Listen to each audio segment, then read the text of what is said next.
Hey guys 30 days 30 vlogs it's day 10। चलेंगे तो सबसे पहले मैंने एक तरफ दूध रख दिया था शहरी के लिए और साथ ही जो है वो कढ़ाई रखी थी, उसके अंदर तेल डाल के गर्म होने के लिए।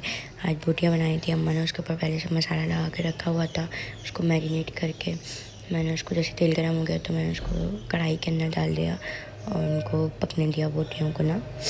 अच्छा, इस पर आप वो लगा देंगे ना अगर कच्चा पपीता तो बहुत जल्दी हो जाती हैं, मतलब गल जाती हैं आसानी से, वरना फिर गलती नहीं है, कच्ची कच्ची रहती हैं। अच्छा जी, एक तरफ पक रही थी बोटियाँ, साथ ही जो है दूसरी तरफ मैंने चूल्हा जलाया हुआ था चाय का पानी रखने के लिए। शहरी में टाइम बहुत कम होता है क्योंकि टाइम पीछे होता जा रहा है, तो फिर जल्दी जल्दी सारी चीज़ों को मैनेज करना पड़ता है, लेके चलना पड़ता है।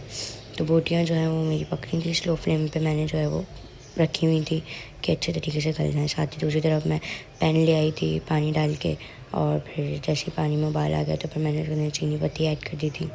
अच्छा, हमारे यहाँ सुबह के टाइम पे पापा और भैया को चीनी जो है वो ज़्यादा चाहिए होती है थोड़ी सी ना, मतलब जैसे कम नहीं चाहिए होती, मीठी चाय चाहिए होती है। तो मैंने जो है वो पानी के अंदर चीनी पत्ती दोनों डाल दी थी। अच्छा जी, आज जो है वो भैया की ऑफ थी तो हमारा दादा की तरफ जाने का प्लान था, उनसे मिलने का, तो वहीं पे रोज़ा खोलने का था, तो इस वजह से इफ्तारी में कुछ बनना नहीं था, वहीं पे करनी थी इफ्तारी। पापा ने कहीं दोस्त के यहाँ जाना था, मम्मा ने मामू की तरफ जाना था, तो आज घर में इफ्तारी नहीं बनी थी। खैर चलने जी, बोटियाँ भी एक तरफ बन रही थी, साथ ही जो है वो अम्मा अपने लिए कुछ बना रही थी मसाले टाइप का।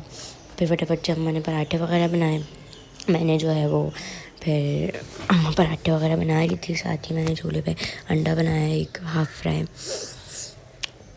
तो हमारा जो है आज से इफ्तारी बाहर का प्लान था, यानी कि हमें दादा की तरफ जाना था तो भैया और मैंने वहीं करनी थी, और फिर पापा ने दोस्त की तरफ जाना था तो उन्होंने वहाँ करनी थी।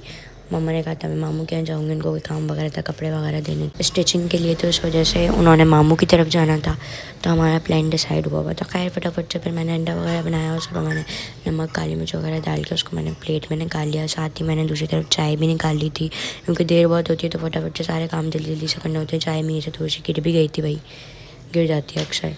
खैर इसके बाद मैंने फटाफट से चाय निकाली, सारी चीज़ें टेबल पर जाके रखी। इसके बाद हमने शायरी करी, मैंने फटाफट से शायरी करी, पराठा खाया, बोटियाँ बहुत मज़े की बनी थी वो खाई, साथ साथ चाय पराठा भी खाया, शायरी वगैरह की, साथ साथ बहुत सारी बातें भी की।